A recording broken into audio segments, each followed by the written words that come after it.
This episode is brought to you by Minute Clinic at CVS. Whether you wake up feeling sick on a Sunday or your little one has a sore throat at the airport, you and your family can get quality virtual care from a board-certified Minute Clinic provider 7 days a week. Go to minuteclinic.com/virtual care to learn more. Services and appointment availability may vary. Hello, Deep State Radio listeners. Fall is approaching, and we at Deep State Radio have been busier than ever, bringing you the latest news and analysis of the foreign and domestic policy stories that matter most. Members now receive more content than ever, as we've expanded our content and bonus offerings to include all shows in the network. Members also receive an invitation to the DSR Slack community, an ad-free listening experience, and much more. And this fall, we will expand our offerings further with several seasonal projects in the works. To celebrate, we're offering membership at just $5 per month.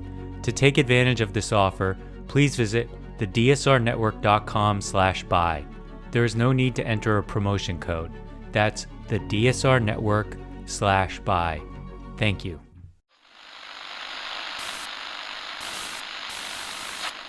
Nine, 12, 10, 28, 2, 23.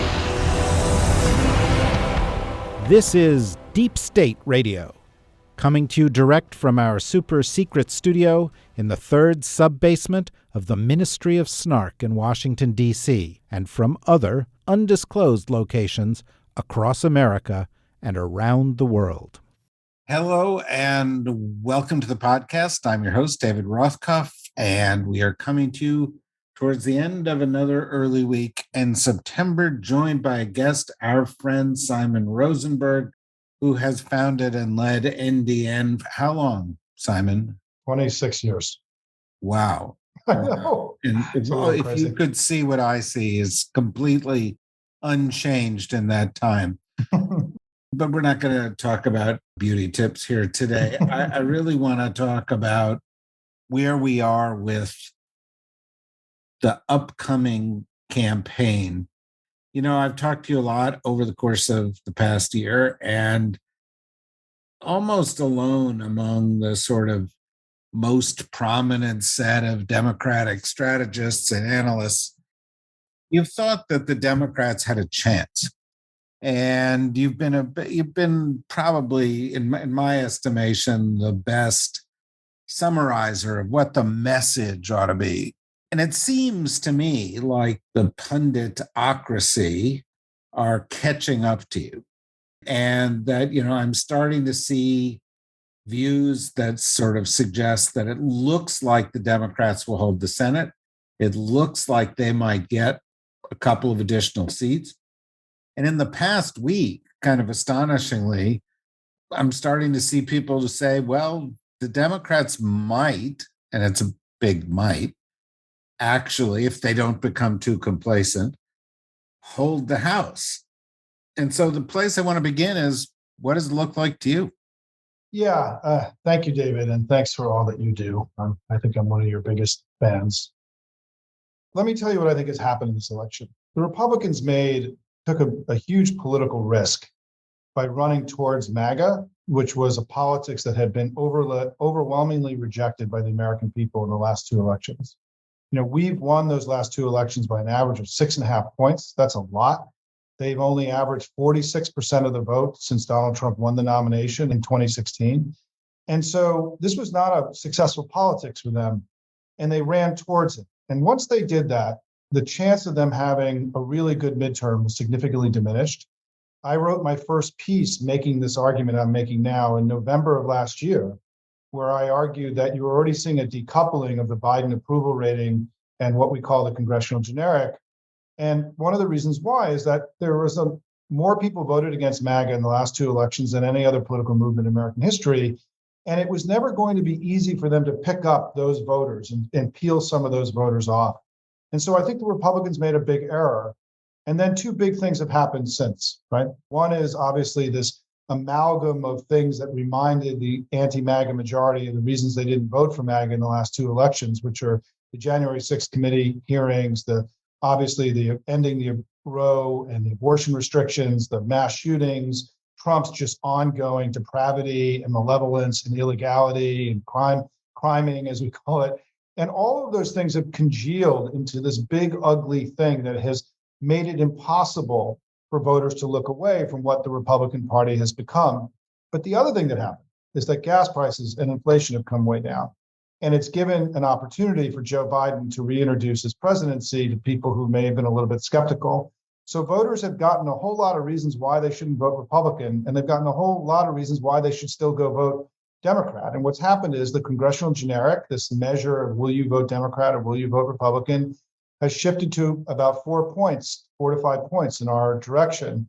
That Biden's approval rating has come up almost 9 points, which is an enormous gain in just a very short period of time. And to your point about what does that mean for the election? Well, experts believe that Democrats need to win the House by about 2 to 3 points to keep the House, right? We need to win the general election by 2 to 3 points. And I think that's where we are right now. And today, what was astonishing is that Fox News this morning published their latest poll, which had us up 44-41 by 3 points. And then they wrote something really important, which is based on our modeling. This means that Democrats keep the House. That's in Fox News today. Republicans woke up to that information being published on the Fox News website. So I think the way to think about this is that we have a very competitive election. Things are really close. How the two parties close in the coming months and how hard everybody works could determine what happens. But certainly this is not a red wave. This is a competitive election. And I would rather be us than them at this point. I'd rather be us than them for a lot of reasons. I know, me too. But let's sort of break that down a little bit. I was listening to some show yesterday, I think it was Nicole Wallace show, and the discussion turned to Republicans have traditionally run as values voters, and Democrats have traditionally given white papers and too many issues, and the Republicans have kind of liked that. In this election, the Republicans have gone sort of to the extreme of not having much of an agenda. And what agenda they have advanced cuts viscerally to not just democratic values issues, but sort of human values issues in the United States, which is they want to take the rights of women away. They want to take the rights of voters away. They are fundamentally racist. They support a corrupt ex-president who tried to gut democracy. They're trying to gut democracy themselves. The Democrats all of a sudden find themselves being the one riding the visceral, emotional wave. Is that an accurate? It's an interesting way to look at it. I mean, certainly one measure of that, right? We have a couple measures of that in terms of just what it's done to the electorate. Is there have been 5 House special elections since Roe ended, starting on the 28th of June, in different parts of the country, right? In Minnesota, Alaska, New York. In those 5 elections, we have performed 7 points better on average than we did in 2020. There was an enormous surge for us that was unexpected. It wasn't in the polling, and it wasn't actually expected by the campaigns on the ground. And in New York, to give you an example, in New York 29, the special that we won New York 19 that we won just a couple of weeks ago, the internal polling of the campaign had us losing that election by 3 to 4 points, and we won by 2.5 points. And so that signals intensity, emotion, and passion, right? That you're seeing repeated overperformance of polls and expectations. The second data point to back you up, David, is that we now are getting a lot of information about voter registration since June 24th, and also requests to, in the states where you can request a mail ballot.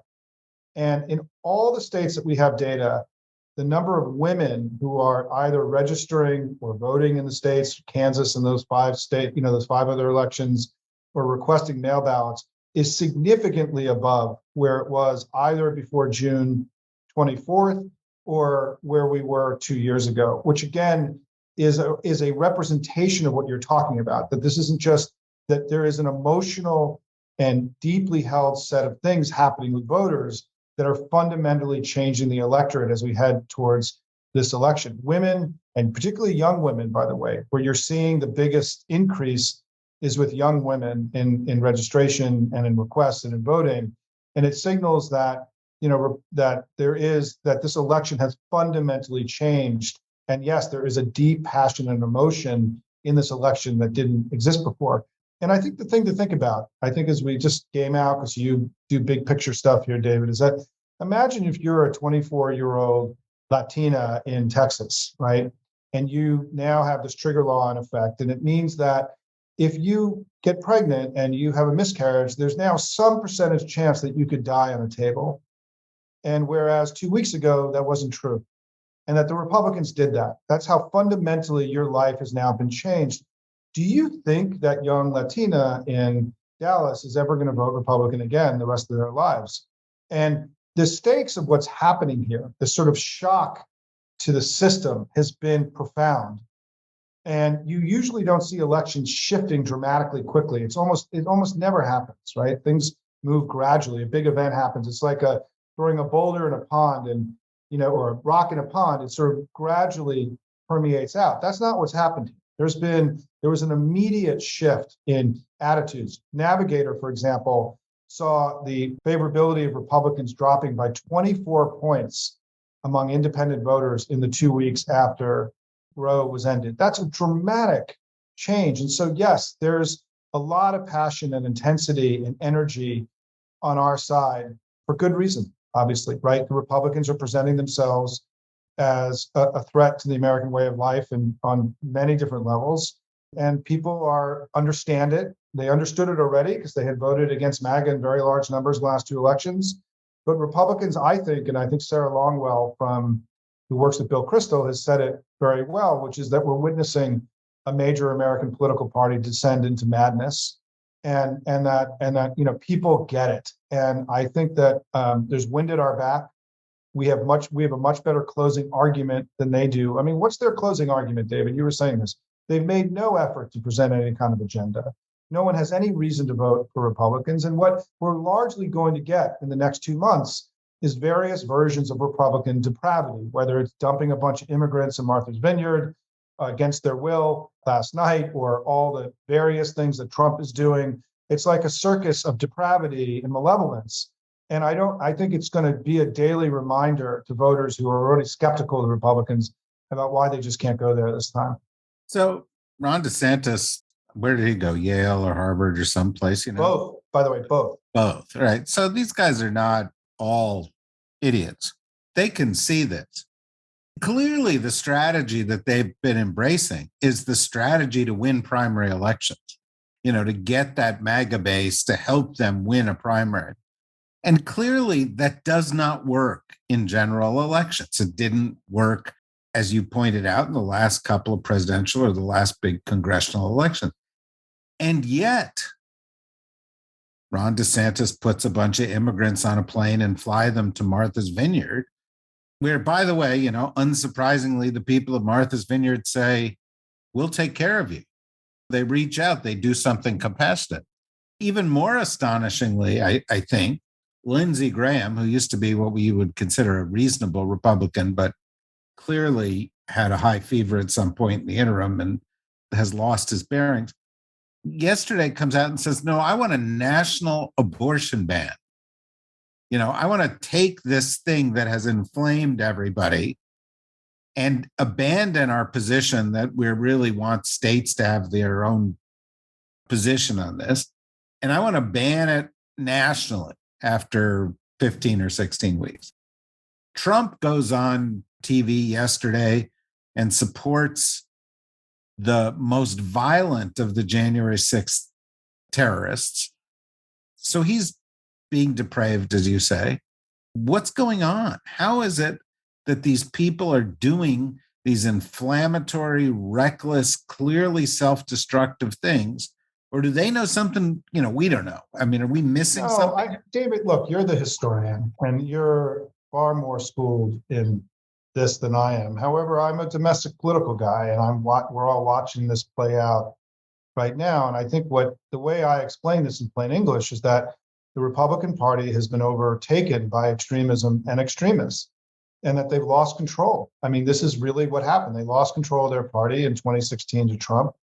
And even, the Republican establishment worked really, really hard to prevent the candidates who won for Senate in New Hampshire and in Pennsylvania and Ohio, right? There were huge efforts to prevent these candidates from winning that failed, right? This was there was McConnell put enormous amounts of money in New Hampshire to prevent the extremist lunatic that got elected this week in New Hampshire for the Senate. And they failed. And so the establishment Republican Party is collapsing, and the extremists and extremism have overtaken one of the two American political parties. This is a serious development. Joe Biden was right to talk about the extremism of MAGA several weeks ago. I think he frankly should have done it many, many months ago. I think he was late to the party to some degree about talking to the American people about the threat that we really face. And it's a threat across multiple levels. That's the important thing. It's the question of large numbers of election deniers are going to get elected. And I think even the term election denier is too sanitized. I mean, we have to find a better term for that because it's far more dangerous than it implies. It sounds very benign. It's hardly benign. And that the battle that we're in here and also abroad in Russia. I mean, one of my fears, David, and one of the things I'd like to come back and talk to you about, offline or in one of these shows is we've now just seen a center-right party emerge in center-right coalition emerge in Sweden. We are going to see a far-right leader win in Italy. And the key now is that we have to make sure that the coalition that is leading the fight against Putin prevails. And so the struggle to preserve the West, our way of life, democracy, liberal democracy, sane civil society is waging not only here domestically, but also what's happening on the ground in Europe and Ukraine. And the stakes of these things could not be higher. I am pleased with what I'm seeing here. I think we're going to have a really good midterm. I think in the next 2 months, it's far more likely that we gain a couple more points than they do. I don't know how they get out of this sort of negative death spiral of information that they're giving every day about their ugly and, extremist party. Whereas Joe Biden is doing a really good job at governing well, legislating well, conducting himself well, closing as strong as he possibly can, right? The settlement of the rail strike was a masterful presidential move in the last few days. He deserves enormous credit for that. Last time I was on with you, we talked about how divided and angry the Democratic Party was and how much negative energy there was. Well, I think that's past us now. I think that we've come together, right? There's now unity. I see Democrats now working together with more common purpose and common cause than I have in a long time. And, thank God, right? Because the stakes of this election, the stakes of what's happening in Ukraine and in Europe couldn't be higher. And we need to rise to the moment. And what I'm pleased about is that this anti-MAGA majority that threw the Republicans out of the House, the Senate, and the presidency in the last two elections seems to be coming together again and ready to do it to prevent them from gaining power this time. That's what we have to hope. But it really is up to us now, right? We all can play a role in all this in terms of the work that we all do. And it's not just what the politicians are going to do or Joe Biden's going to do. We all have to put as much energy into this and leave it all on the playing field for what is a really deeply consequential election. This episode is brought to you by Winnebago. In a Winnebago, you can go where you feel. From travel trailers to camper vans to RVs fit for a family, Winnebago unlocks the world beyond the beaten path so you can explore roaring rivers, towering mountains, silent meadows, and find not just what's out there, but what you feel inside. Winnebago, go where you feel. Start your journey at winnebago.com/go where you feel.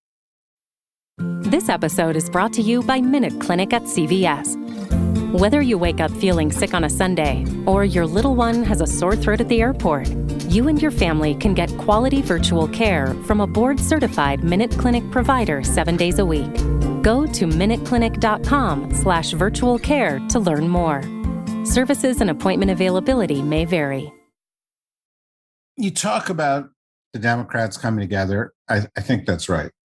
You talk about the Biden administration hitting their stride at exactly the right moment. I think that's right. Gas prices coming down, the passage of a number of significant pieces of legislation in kind of rapid fire over the past few months, whether it's gun legislation, chips and science legislation about veterans and burn pits, or, even more significant, scaled down version of Build Back Better with the biggest environmental legislation ever in U.S. history, significant healthcare legislation. Things are going pretty well for the West and its support of Ukraine. America's sort of foreign policy is doing really well.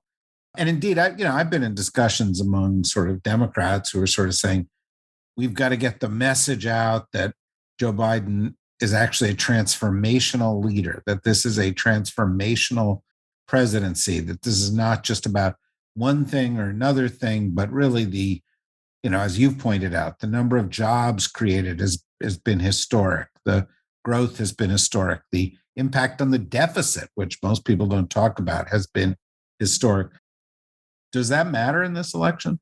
Well, it's a great question, which is that the only area where Republicans have any kind of significant advantage over us is on the economy.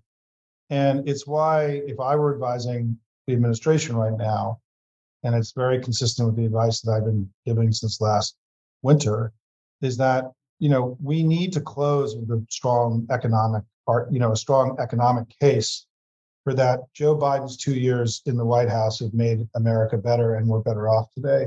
The fundamental thing that an incumbent party is graded on in an election is have you made my life better? Not how many bills did you pass, right? But am I doing better? And we are doing better as a country. And we need to make that case. And I think we need to close the gap on the economy. I think this is really important. The economy is always the number one or number two issue for every voter. And our deficit there is too big for us to feel comfortable because of how important it is. And if something were to happen, if there was any other additional economic shock, right, between now and the election, we're in a weakened position there.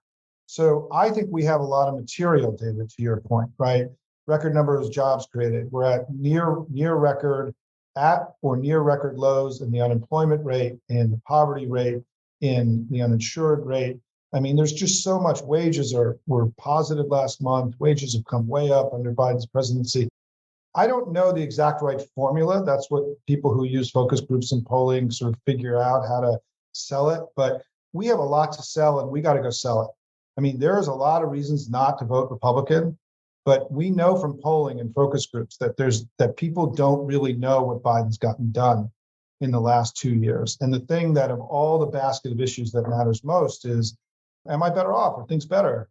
And I think we have to go make that case. I think if we can close with a very focused, powerful national campaign on that, I think we can win the midterms. I don't think this is about preventing losses. I think this is about, making gains in the House and the Senate. I don't think that's out of the realm of possibility. We are closing strong. They're melting down. I think one of the other things that your viewers and listeners should pay attention to is that there's an unprecedented effort now by Republicans to tell Republicans not to vote Republican. We've never seen anything like this. I mean, there were efforts to tell people not to vote for Trump, but now you see Bill Kristol spending $10 million in ads in battleground states with Republicans saying, hi, I'm a Republican, and I don't think you should vote for J.D. Vance, and here's why, and I'm not supporting him, right? We've never had these kinds of, it's Liz Cheney, Bill Kristol, Joe Scarborough, right? Nicole Wallace. You go down the list. Michael Steele, the former RNC chairman, is out, telling Republicans not to vote Republican. Even if that effort shaves off 1 or 2 points, which I think it can, the impact of that in the election could be very significant. Because what you're starting to see now in states, there was a big group of Republicans endorse Gretchen Whitmer in Michigan 2 days ago. We've seen very prominent Republicans endorse the Democratic candidate for lieutenant governor in Texas. You've seen prominent Republicans endorse Democrats in Pennsylvania and in other states. And so if that chorus keeps getting bigger and louder, it will bring more and more people in. It creates a permission structure for more Republicans to join the I'm not voting Republican this time. And again, we're only talking about a couple points here. So I think that's another kind of big wild card in this election that is not getting nearly enough attention. I've never seen anything like this in my 30 years of doing politics in the US. And it just tells you where we are, that there is this highly organized, highly funded effort of Republicans telling Republicans not to vote Republican. It's an extraordinary thing.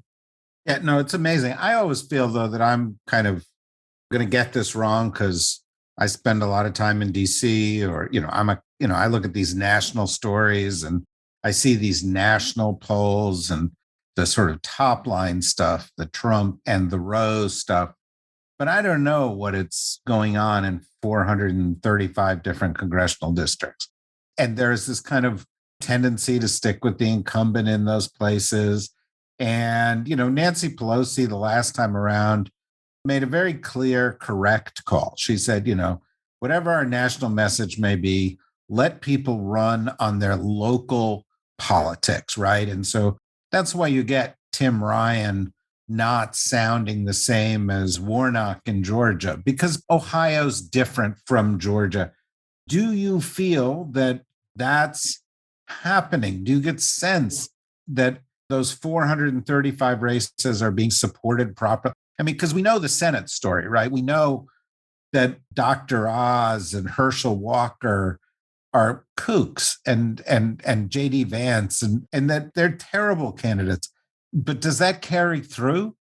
Yeah, look, it's the same election. It's the same dynamic. And what you have to understand is I was part of the DCCC, the House Democratic Campaign Committee in 2018. I played a senior strategy role in the effort to flip the House. And so I've been in this game recently, not just for a long time, but I was in it recently.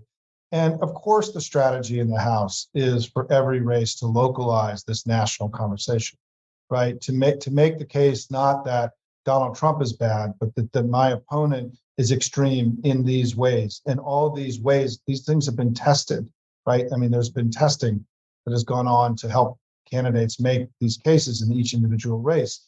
And what's really important for your listeners to understand is that as of the June 30th filing of the candidates, our House incumbents had an 8-to-1 cash in hand advantage over Republicans. The Republican candidates only had a 2-to-1 cash in hand advantage over our challengers. And what that means is the grassroots of the Democratic Party have really stepped up for our candidates and given them the resources that they need to tell their story in their own voice in a way that resonates in their own districts.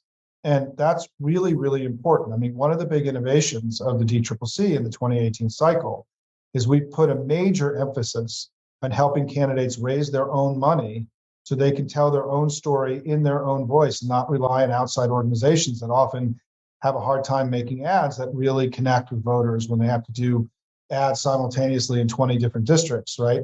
So part of our strategy has been to strengthen the ability of individual candidates to raise their own money so they have more control of the information environment in their states, in their districts and states. And in every Senate race, our candidates have more money than they do. And it's also true in the battleground House races. And I know the Republicans have a lot of money, but if you had to choose between having lots of money in the outside groups or lots of money in your candidates, you'd rather have your candidates have the money. That is far more effective for a variety of reasons. So I do feel that as our ads are kicking in now, we're going to be able to tell voters things they didn't know. They don't really know about all the good things that Democrats did. And so I also think that one of the things for your listeners to think about is that what is the information Republicans are going to give voters that they didn't already have? They know inflation's too high. They know that they've called Democrats being soft on crime for the last 30 years. And certainly it was a central part of their narrative in 2020. This is not new information. Whereas we have information that we can give to voters that they don't have, which is that the country's better off, the economy has done well, that we've passed all this legislation, that we've rallied to the American people in a time of crisis. These are not things that people readily know. We had a hard time breaking through in the last 2 years. And despite that, we are in a really, I will take where we are in this election. It's not a far-going, it's like a tie game in the seventh inning of a baseball game, whatever you want to call it. And we're the home team, right? And so we'll get the last at bat. I feel good about where we are. And I also feel good that we have more tools in the next 2 months to close strongly than they do.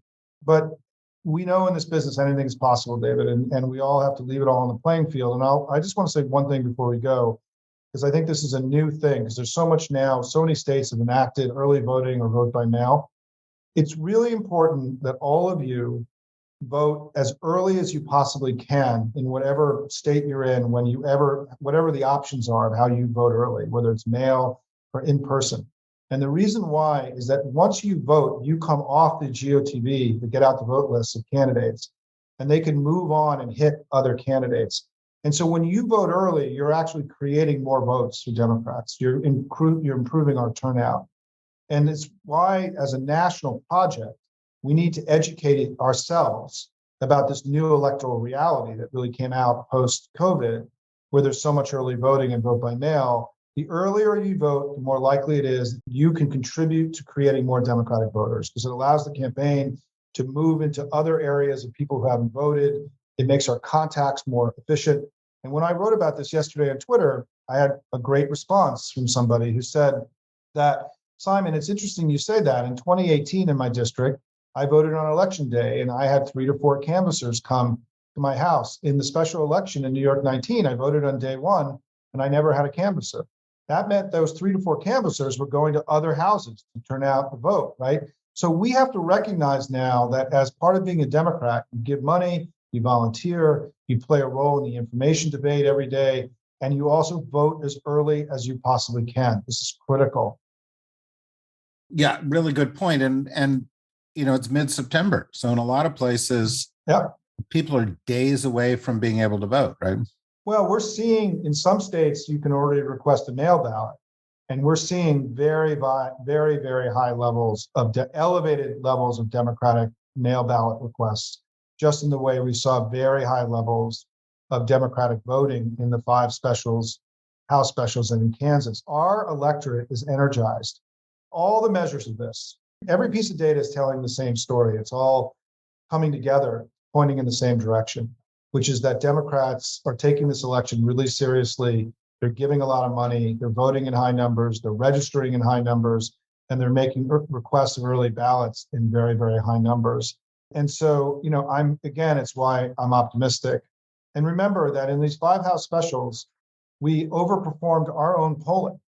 And so, that's incredibly important to recognize that there is a 25% chance, I think right now, that we're going to actually do even much better than we expected in this election, because I think of all the dynamics that I just described, and that they overperformed polling in 2020.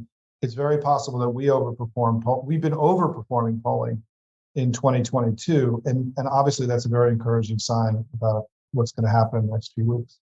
Hey, so this is the point in the program where we typically will say goodbye to the folks who are joining us from the general public and say, we don't want to say goodbye. We'd like you to stay with us. But the way you can do that is by going to the dsrnetwork.com and clicking on membership and signing up to be a member so you can get all the bonus content. Every single podcast we do has about 33% bonus content.